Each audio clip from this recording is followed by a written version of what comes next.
So when you come into Google Finance, most people don't realize that they now have a beta feature.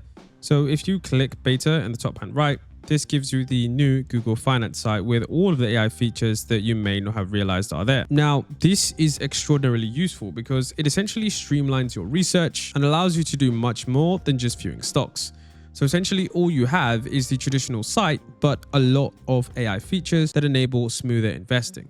So one of the first features I do like is the ability to create custom watch lists and query the AI about those watch lists. For example, let me start a new watch list by clicking the plus symbol.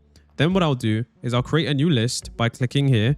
And then I'm going to call this list, I'm going to call this my Photonics moonshot. So now you can see it says my list has been created. I'm going to switch to the Photonics moonshot. Then I will add some stocks that I'm currently looking at. So I'm going to add Lumentum. Then I'm going to just add that to my Photonics moonshot. And even if I want to build in that basket, this is a good example for me to show you. I can pull a list and I can literally say here to the research assistant, what are a list of Photonics stocks? And it's going to give me a bunch of different tickers. So here you can see I'm now going to add CoHAR. Going to add this to my Photonics moonshot. Then you can see I've got AAOI. And so in order for it to be easier, if you just switch here and then click your list, then you go to that list and click plus. It's going to be a little bit easier if you want to add anything to that specific list. Then what I'll do is I'll add MRVL. And so now you can see I've got a list of Photonics stocks here that was built fairly quickly. Now, additionally, if you don't want to manually hit plus and enter them, what you can do is you can simply click the symbols here.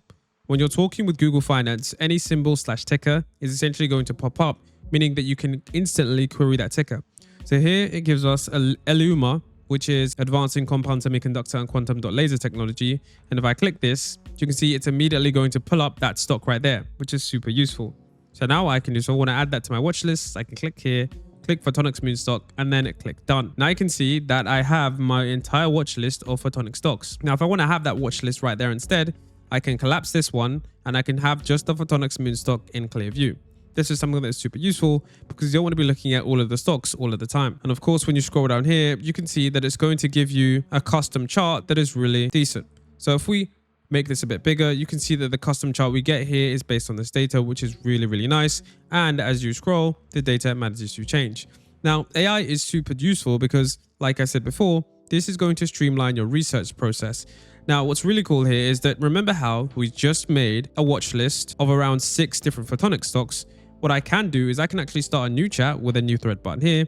And I can say, take a look at my Photonics moonshot portfolio / watch list. Am I overpaying now? Are these stocks overvalued compared to where the market is? And so here, the reason this is really useful is because it can actually look at your portfolio without you having to ask it about each individual basket of stocks. So you can have different portfolios and query them all the time. So it says, based on the current data for June 2026, your Photonics moonshot watch list contains stocks that are significantly more expensive than the broader market.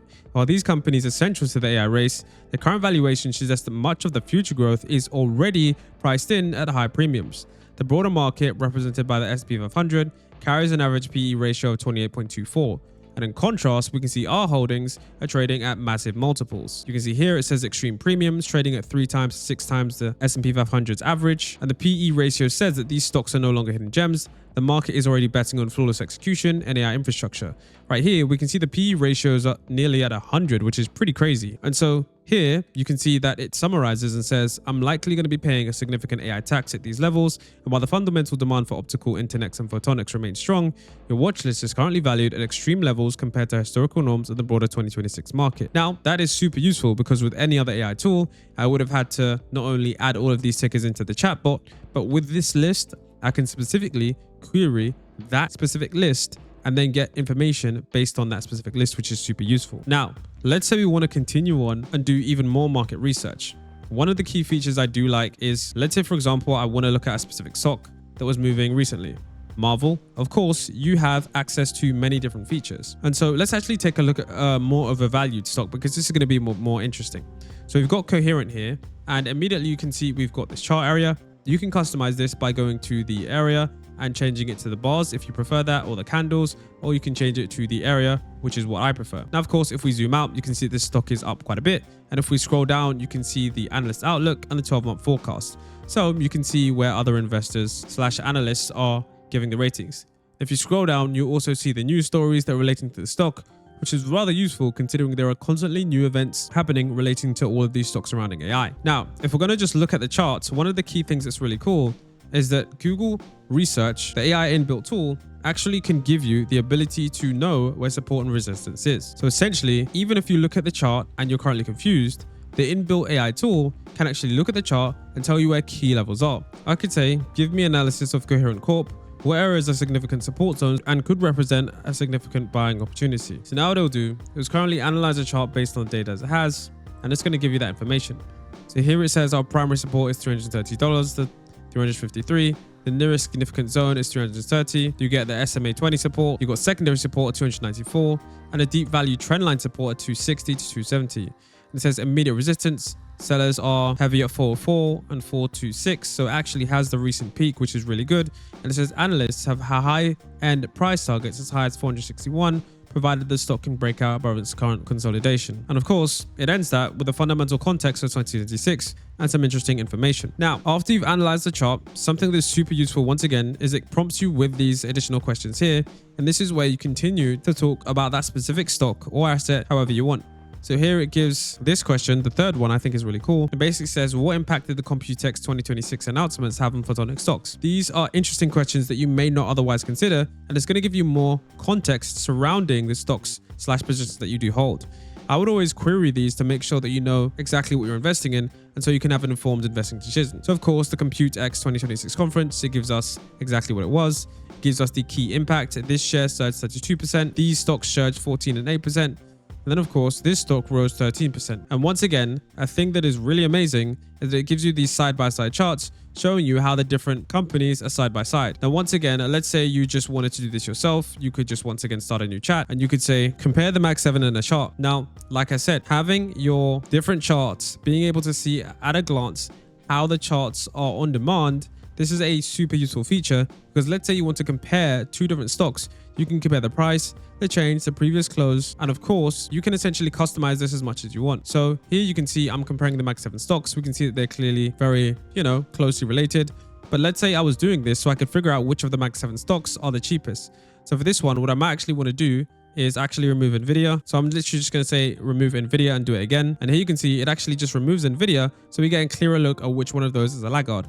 So we can say that Meta and Microsoft are probably cheapest relative to the rest of the Mag 7. And so what I can do here is say do it again and put the PE ratios. And I can say do it again and put the PE ratios and any other metrics so I can see which ones are overvalued.